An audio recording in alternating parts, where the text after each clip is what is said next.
अच्छा जी, मेरा क्वेश्चन थोड़ा अलग है।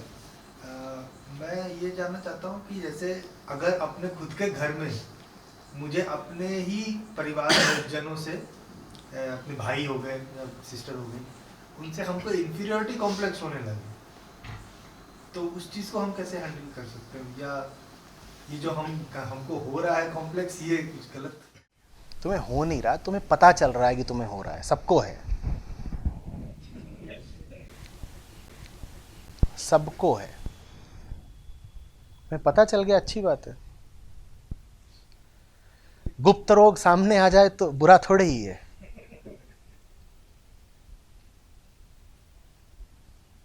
कहा था ना हमने कि ईर्ष्या तन की हर कोशिका में बैठी हुई है।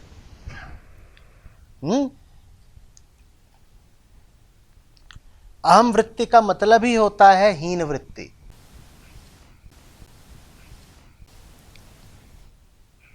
तो तुम्हें पता चल गया, ये अच्छी बात है, पता चल गया। इसमें कोई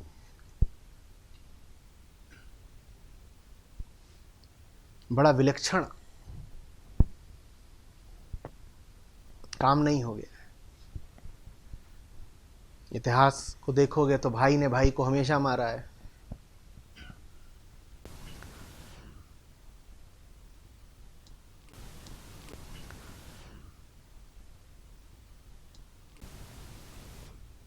छोटी बात हो, बड़ी बात हो, ईर्ष्या 6 महीने के बच्चों से लेकर के 80 साल के बुढ़ों तक सब में मौजूद होती है।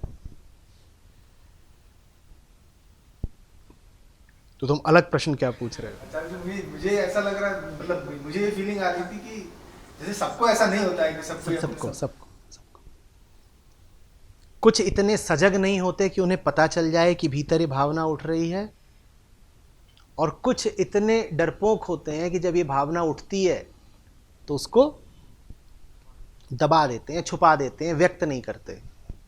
सबको।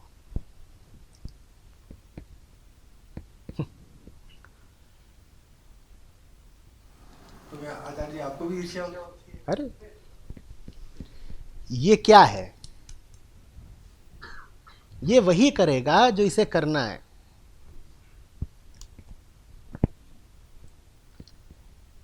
इसमें एक जगह नहीं, हर जगह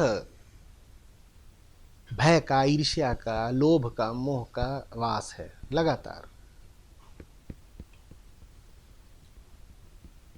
मेरा काम तो बस कहना है कि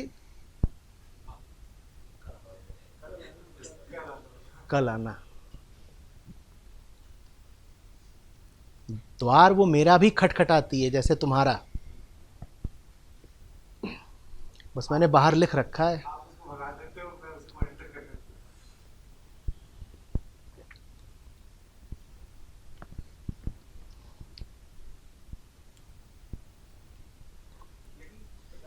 ये जानते हुए भी कि ठीक है, ये ईर्ष्या सबको होती है, मेरे को भी हो रही है, लेकिन कहीं ना कहीं तो वो अंदर से आपको कचोटती भी है कि यार मैं अपने ही।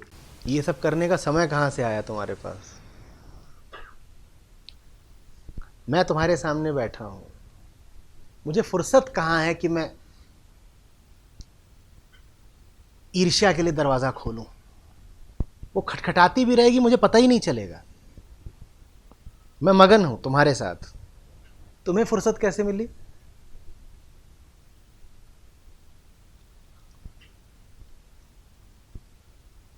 मगन नहीं हो, खाली बैठे हो, तो आती है तुम्हें उठा ले जाती है।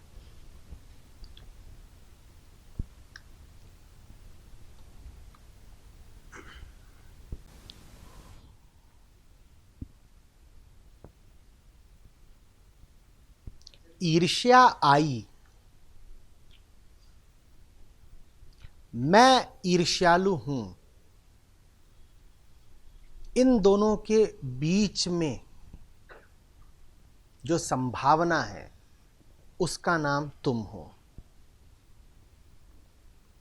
ईर्ष्या आई और मैं ईर्ष्यालु हूं, ये दोनों एक ही वक्तव्य नहीं है। इन दोनों वक्तव्यों के बीच में जरा जगह है, जरा संभावना है। उस संभावना का नाम है मैं चुन सकता है कि इन दोनों वक्तव्यों को एक ही कर देना है या इन दो वक्तव्यों को पृथक रखना है।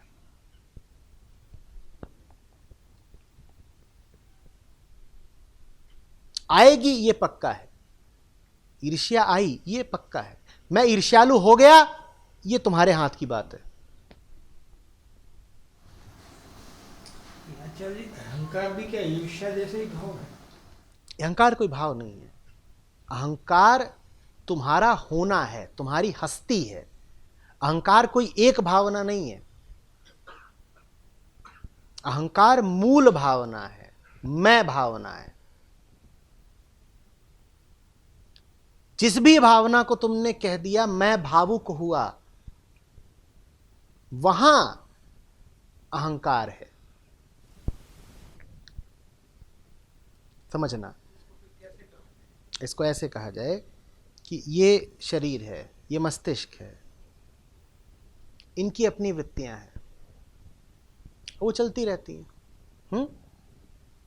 उदाहरण के लिए सांस लेना तुम कह सकते हो कि शरीर की वृत्ति है।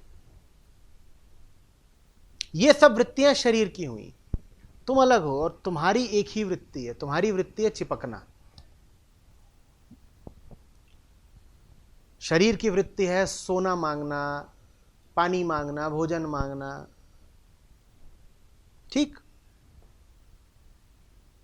और तुम्हारी क्या वृत्ति है?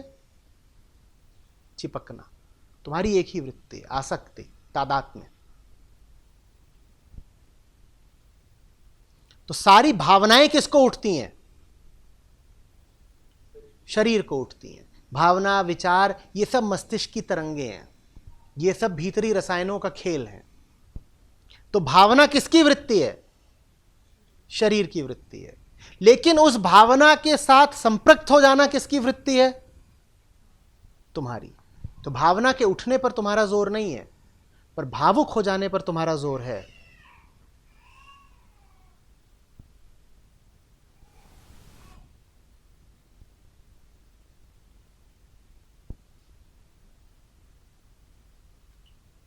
अंतर समझ में आ रहा है?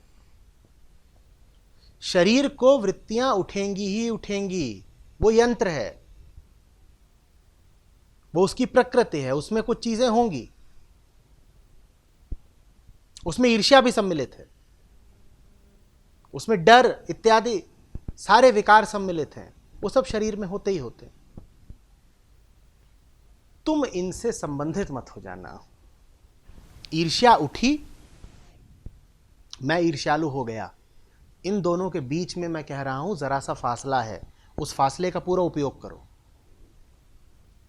ये दोनों एक ही बात नहीं है। ईर्ष्या का उठना, मैं ईर्ष्यालु हो गया, ये दोनों एक ही बात नहीं है। अभी अंतर है इनमें। उस अंतर में तुम्हारे लिए संभावना है। वो अंतर ही तुम्हारी मुक्ति की उम्मीद है।